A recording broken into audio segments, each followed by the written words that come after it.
we will understand more of what uh, Yogananji is trying to tell through his experiences. As you know, all the yogis, everybody who's there on the spiritual path, they all focus on our experiences, right? We should share our experiences. Why it is that so? This is one of the most powerful examples of what Yogananji experienced in his journey, journey of spirituality. So he's just trying to share with us his experiences which he had, while he was following this path, and also during the astral travel. He had many of these experiences during the astral travel. So he has given all the examples and letting us know that these are things that you will experience, but where you should stop or you should not stop, and what is it that you have to keep in mind when we are on this spiritual path. So my effort is just to highlight on those things, and I am not, line by line, I am not trying to share. It would be very, very nice that everybody of you also reads it if you have not yet read this book, because this opens up as we are as we study this book, no, as we read it with divine conviction that yes, it is something that is there with for me, then definitely it opens your spiritual path and your journey. You will find lot of help. So we also had spoken about various saints, right? A saint who was who could just bring out any of the scent from flower scent, or could materialize fruits, anything. So he had that capability. We spoke about the saint, perfume saint. And then this perfume saint, then he met many other saints. But one of the profound saints which he met and was a divine learning. So he did not find much of interest, Yogananji, as he was the little Mukund, as he was growing and his journey was moving ahead. He was just like one of us, any one of us, that he was moving on the path, and on his path he met many of the saints. He had learning to the divine was just guiding him, and wherever he would go with his quest to understand himself, to the quest to understand what spirituality is all about, and in search, the quest which he had to search his guru, to find his guru, the true guru he was looking out for.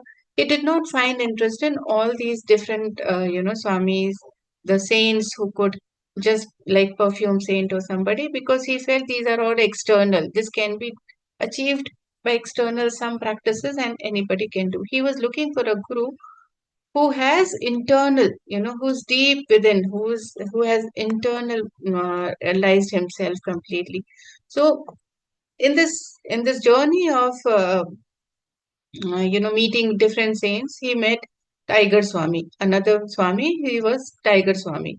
His name was Swami Sohong, which was given to him. But he was generally known to people as a Tiger Swami. Why he was known as a Tiger Swami? Because he could fight with tigers. He had such a body, a very vast body, and with his naked hand, without any weapons, sorry, without any protection, he was able to fight. He had caught and fought many of the tigers. So he said that. So as he's telling about it, he's telling about the Tiger Swami, who he's defining his body, how his entire look was. He himself looked like a tiger. He had such a face, with that he looked so powerful. The body was looking so powerful. He had ironical smile, and he had, a very typical nose he had, and yet he was very, very, very calm, undisturbed. With many visitors who would come and meet him, and wherever any noises would be, he would never get disturbed with those noises. So that kind of person, that kind of saint, Tiger Swami was Sohang Swami. So he's telling about that this Swami who was so famous, known as Tiger Swami. Everybody knew about Tiger Swami because of the act he had. Because of he could fight with many of these tigers, like that. So he had built up that reputation. So Mohan, the famous Sohong Swami, when he enters, one of his friend takes him Chandi to his apartment where he was seated, and he had tremendous body, which has the sight as he sees that as Mukund, the young Yogananji, he sees the tremendous body of this Sohang Swami, the Tiger Swami. He feels that Swami was fierce yet calm. This was a very typical thing he was observing, and he observed all these things. No, he was seeing that Swami's face was so fierce like a tiger, yet he had something which was very calming on his face, very calming. Though his face had locks and beard and mustaches, but he was very dove-like also, very gentle, very very gentle. He had tiger-like qualities, and shining in his dark eyes, but yet his he had a very muscular waist and thing, yet he was very very gentle. No? So he when they reach there, Chandi, who was his friend, when he reaches there, the monk greets them, and he says that normally he never used to have people calling, and but this time when Chandi and Yogananji comes, then they reach there, and then when they reach, they greet the monk, and their expression was that they're admiring his body. They're admiring the extraordinary arena which he was expounding. So he says that uh, when Mukund reaches there, and he was always very very wanting that once he could also fight with tigers. Why? Because as we understood in last sessions, that his body was very feeble. He had indigestion issues, and then he had cholera, and how with the divine presence, divine light of believing into Lahari Mashe, who was a guru of his mother, he immediately had got recovered. But still, his body was feeble. He was off and on. He had this digestion issue. Because of that, he was not. He was lean, very lean. But he had this like thing inside his heart that he should be able to fight with tigers. You know. So when he heard about Swami, this Tiger Swami, he really wanted to meet. So this is like a child in each and every of our heart, right? Where we also feel like doing something. Same way, Yogananji, when he was a child, he had this thing that in his heart that he also wanted his body to be built up so strong that he can fight tigers. So that's why it attracted more when this Chandi told him that there is a Swami known as Tiger Swami, and this is what it is. So he goes there, and he reaches there. Then Swamiji is telling about himself that he asked that how are you so calm? You have curiosity like tiger. How you have become so calm now, and how you are able to calm your thoughts which is there. So Swamiji is telling them about his past, what has happened, how he has become reached to this, from being a tiger fighter and to becoming a saint, what has been the journey. So he says that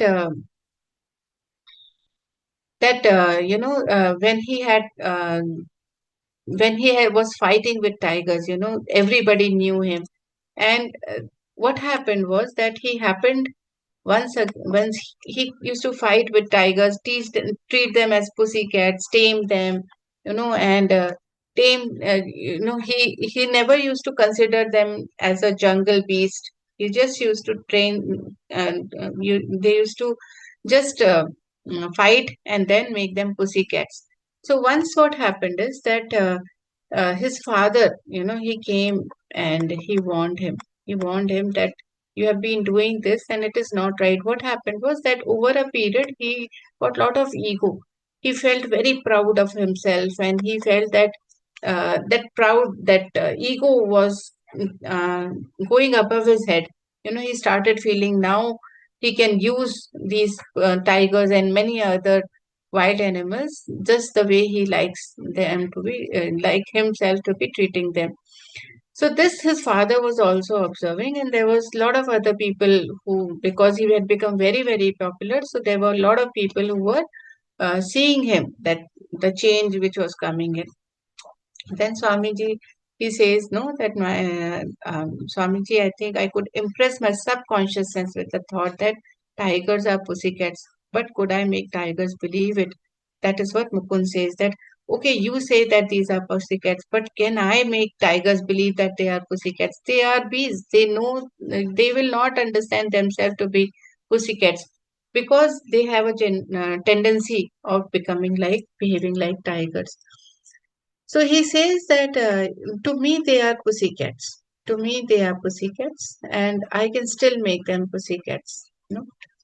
So what happens is that as he's going inside, and then he says that he's depicting his um, the density he has, the power he has to do anything. His hands is so powerful.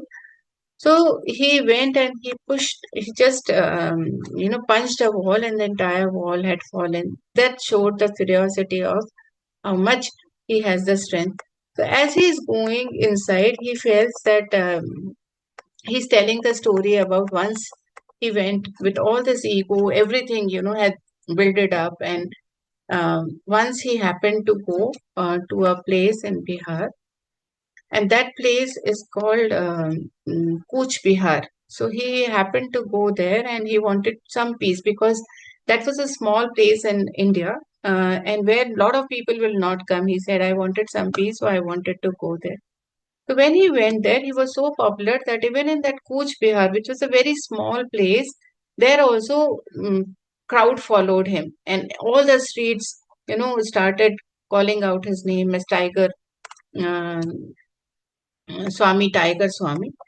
And he felt that, okay, here also he's been so popular. The local newspapers started uh, putting news about him. In that, what happened that there was a prince, who also heard about this, the prince of Coach Bihar, and he felt, who is this person who's so popular that entire of his, people are going after him. So he had sent some policemen, and with lot of honor, those people reached Swamiji, and they invited him to come. That Prince of Kuch Vihar, he wants to meet you.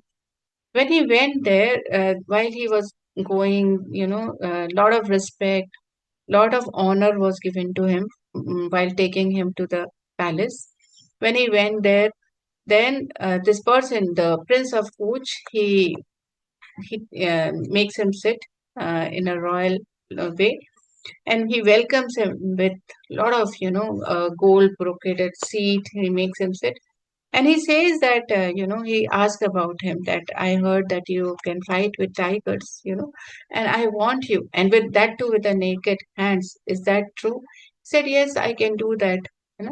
Then he said that I cannot believe it. I cannot believe unless you show it to me.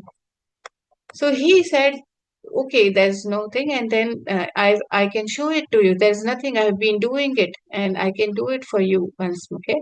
He says that I will challenge you to fight my one of my newly caught tiger, whose name is Raja Begum. So Raja Begum was a tame tiger, which this prince had, and he wanted Tiger Swami to fight with Raja Begum, and he puts number of conditions about it. And he says that if you can successfully resist him and also blind him with change. So what was the thing that you have to resist with him, Raja Begum, and also you have to bind him. You have to get caught him, and also chain him, and then only this entire task, this competition which I am proposing to you, will be fulfilled. And if you do that, I will give you this Royal Bengal tiger, Raja Begum, to you as a gift.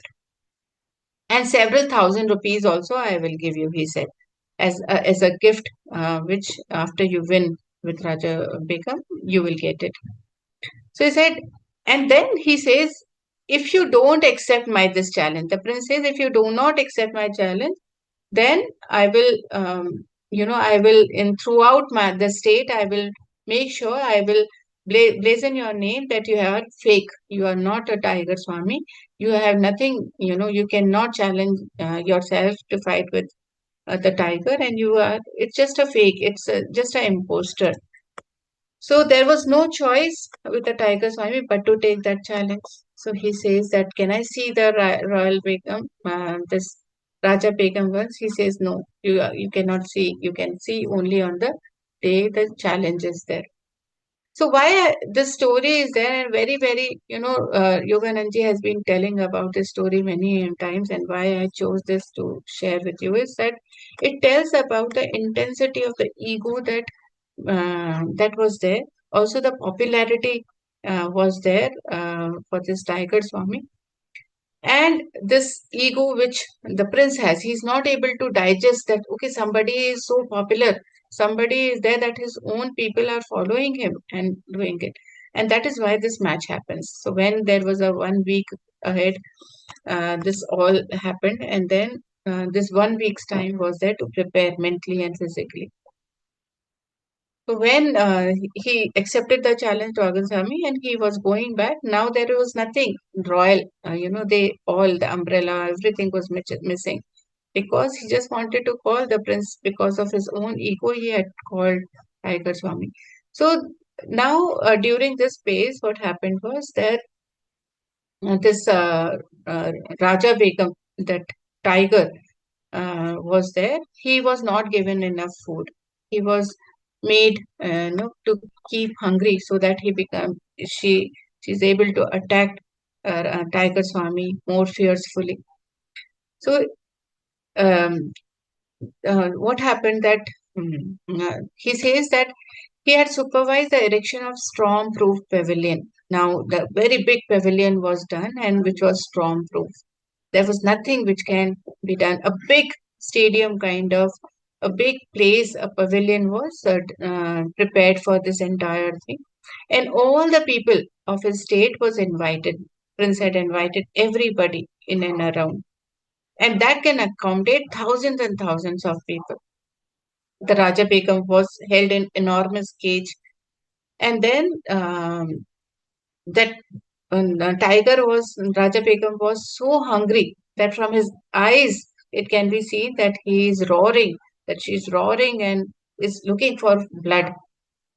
So when this Tiger Swami was brought, and as he was brought inside, then they were feeling the excitement. Okay, what will happen now that Raja Begum is so hungry? What will happen to the Swami, Tiger Swami? Listening carefully, and Yogananji, when he's telling about that, he can feel that intensity. So he said that when he was brought, Tiger Swami was held, and he was brought, and he was put in the cage along with the Raja Begum, and everybody is looking at them. What will happen? The beast, he was Raja Begum had become beast because of no food. The way she was kept for 1 week, she was very, very hungry, tasting. And Raja Begum, when he went there, and the Tiger Swami went there, he punched the Raja Begum. At the first thing itself, he punched, and because this Raja Begum was lying down. So he felt that, okay, now I have won, and he caged that Raja Begum, put the chain, but not thinking that, okay, it will get up. But immediately, what happens is this Raja Begum was also very fearful and very, very strong. She splashes up and attacks Tiger Swami on his back. The claws get sticked on his back, and before that, his father had already predicted this. He said that since you are treating all this tiger, before even he came to this place, Coach Behar, his father had warned, Tiger Swami's father had warned him that you are treating tigers like pussycats and you're behaving with them very badly.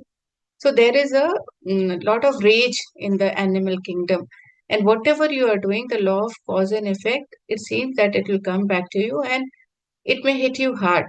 But Tiger Swami did not listen to him. He felt, no, these are all his misconceptions and he's just trying to hold him back.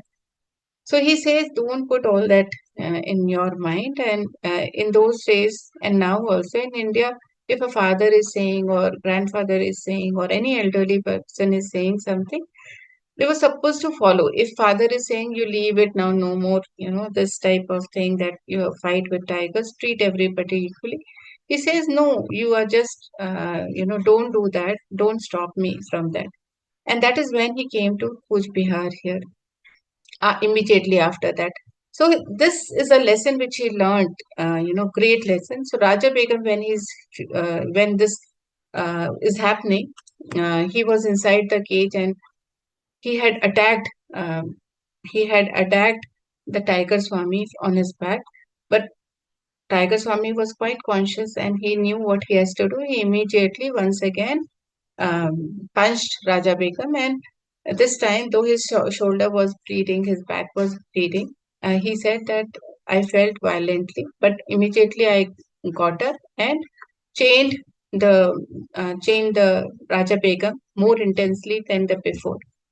But after doing that, he comes out victoriously. Everybody is shouting, garlanding him, lot of things. But in his mind, he's not feeling happy. He's not feeling happy about what all has happened. Raja Begum was presented to him as promised. Everybody was, about his victory. There was so much of things happening around. But he said, I felt no elation. And that was the time, that was the sudden moment where Tiger Swami is saying that I changed my heart. A spiritual change entered in my heart, he says. And it seemed that with my final exit from the cage, where he was just coming out from the cage after chaining Raja Begum, he said, I had also closed the door of my worldly ambitions. And that very time, he felt that no more of this. And that was the beginning of his spiritual journey from there. So, whatever he felt in his mind that, okay, father was telling me something, and that was true, that struck him. That time it may not have struck him, but now he was that he felt that I had closed the door of all worldly ambitions now you know, to get myself more of these victories of doing all this to the tigers. Then he said that 6 months was there where my the back which where Raja Begum's claws had gone. He almost experienced near death, and blood poisoning happened because of the claws which went inside the back of Tiger Swami. But he recovered. It took 6 months. He took a recover, and he left Kuch Bihar, came back to his native. After that, he asked his father that who is that holy man who had told you about, who had warned you about my my happenings, what would happen, what all. So he says, I humbly made the confession to my father that I want to see, oh, I could see, if I could see that teacher who had told you, who had warned you. I'm sincerely longing for that kind of a saint to, with my deep heart. So father says nothing and time goes by. And he says, enough of tiger taming. I do not want anything like that to be done to me. After that, after some time, that person, the teacher, the saint who had warned his father about his son, Tiger Swami, that this will happen because the beast in the jungle, are having a rage against him. And there is a law of cause and effect always. However, whatever way we treat the other, it will come to us. And that is why this all happened. This all came as a lesson to his life and a turning point. So he meets the saintly guru who had warned, and that is when he takes him to Himalayas, and that is where he trains him that, okay, you have been, taming so many wild beasts now. It is time that I train you to train your mind. So, masters, this entire story is that we also have so many, powerful thoughts sometimes, like Raja Begum. We have so much of powerful thoughts that we don't know where we are going, which side it is taking us to. It brings a lot of ego because there will be thoughts to gain lot of power in the society, be powerful with wealth, be powerful in your office, gain lot of tags, more and more tags, victories, symbol of victories, so-called victories. And our thoughts lead us somewhere, which is just creates ego in our mind, and we are not aware of ourselves. But this entire story is an eye opener for Yogananji. He says that from that day, he vowed, after hearing this story from Swamiji, that how he has learned to tame his mind, how he is so cool now, how he is so calm, in spite of so much of noises and happening in his environment, and so much he has achieved in his life. Yet there is no ego. It's just peace and calm on his face. So he says that that day I bowed to Swamiji's feet and was very, very grateful for sharing all this truly cyclonic example in his life. And he says that then they come back, both Chandi and him comes back. But that was a great lesson. He says that that day I realized that first thing, rather than being powerful in body, we have to. It's most important to be powerful in mind, to be able to tame our thoughts, and that how we will do is only through meditation. So that was first time that he was moved. He was moved, and he had more and more quests to find his guru, the way Tiger Swami had found his guru, and he has achieved what he wanted to be. So everybody's targets are different. So, Tiger Swami was happy with what he had achieved, the calmness, but Yogananji's search went on, and he met many other saints. He met another levistating saint who could remain in the air, several feet above the ground. That we can see in India in certain parts still, where we can see such levitating states. But these are all external. But this levitating saint was again Bahaduri Mahashay. His name was, and Bahaduri Mahashay, he again another friend. So there were a lot of friends which came in Yogananji's life, who helped them to connect to various saints. So there was another friend named as Upendra, who told him about this levitating saint, and he said that if you want, I will take him. I'll take you to him. So that ways, the spiritual path was on, the divine guidance was on in form of various friends, and friends knew that his bent of mind is towards towards knowing the saints, towards meeting the saints. So friends were very friendly in terms of, they also find out that okay, certain saints are there. We'll tell about this to Mukund. So this time, another friend told him about the levitating saint, Bhadri Mahashaji. And Bhadri Mahashaji, he was very good at yoga.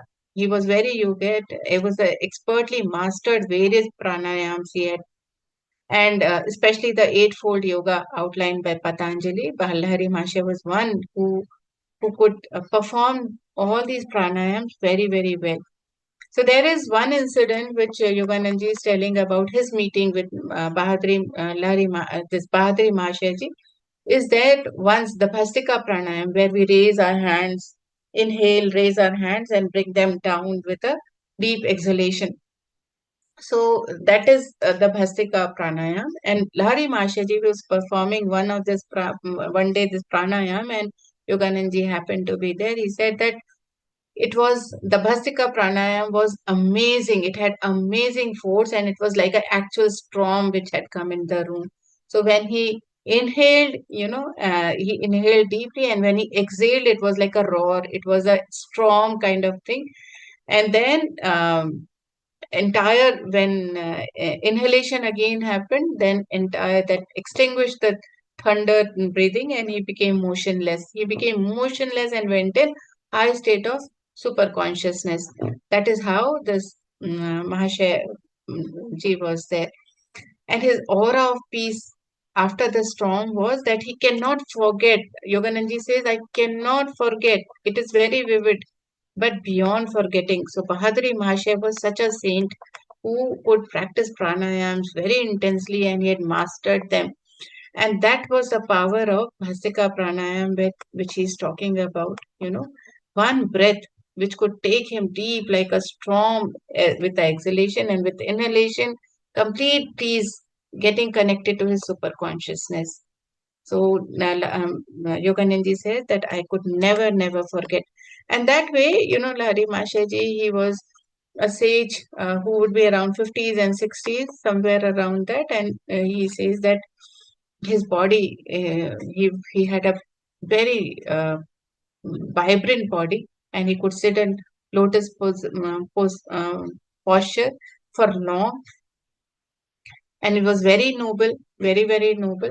But and one thing which he told Yogananji was that work on getting Anubhava, get your experiences, develop. Have you? Yogananji said that yes, I have also observed silence, but he says, Bhadri Mahashaji asked him, have you developed Anubhava? Have you developed, you know, feeling yourself?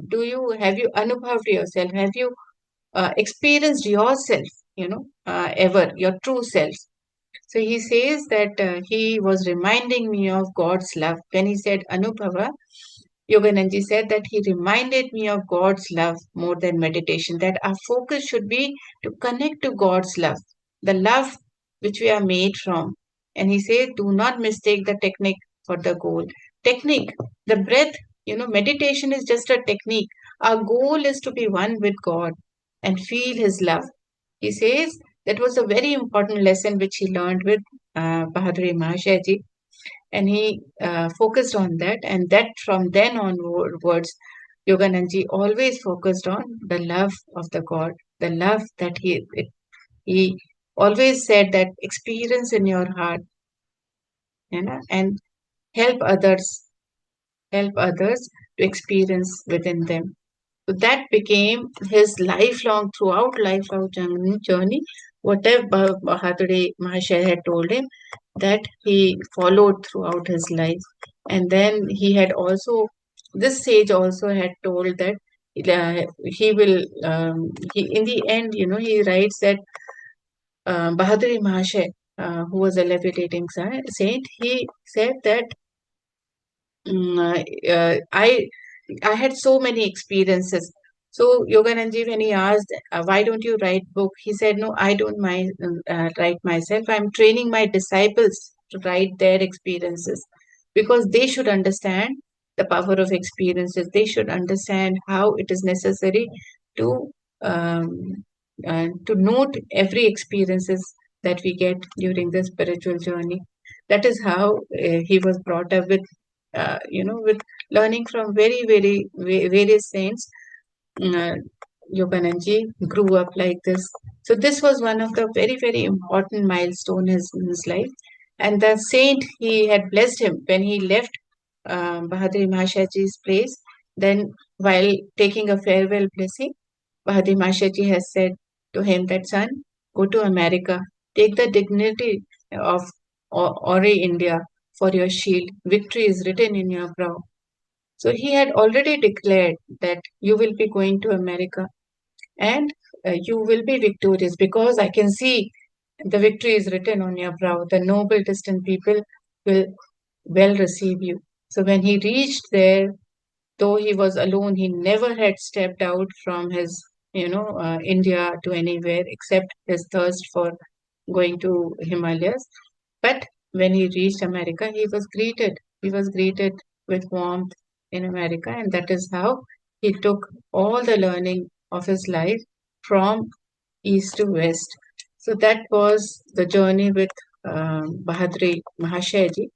And then tomorrow, I will try to touch upon a very great scientist, J.C. Bose, how his life transformed after meeting this great, great scientist.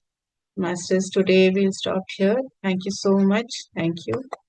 for listening to me. And I hope, you can see there are small little things in our life also happens where may not be saints, but there may be a lot of people around us. There may be a lot of our um, um, our own, friends in this divine path whose experiences we hear, and some of the experience are very, or give bring us also to the, oh, okay, this person is seeing this or going there.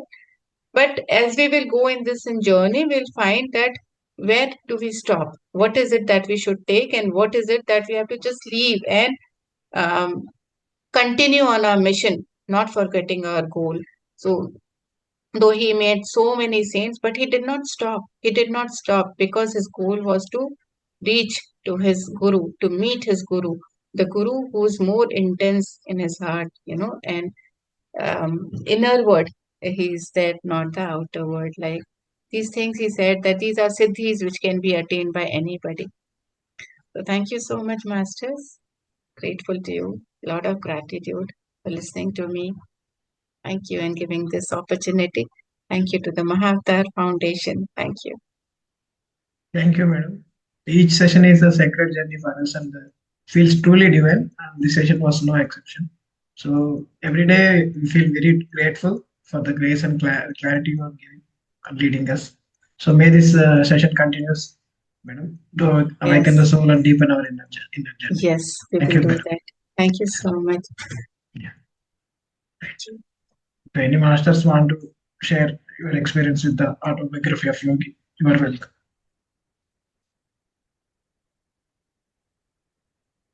You can raise your hand.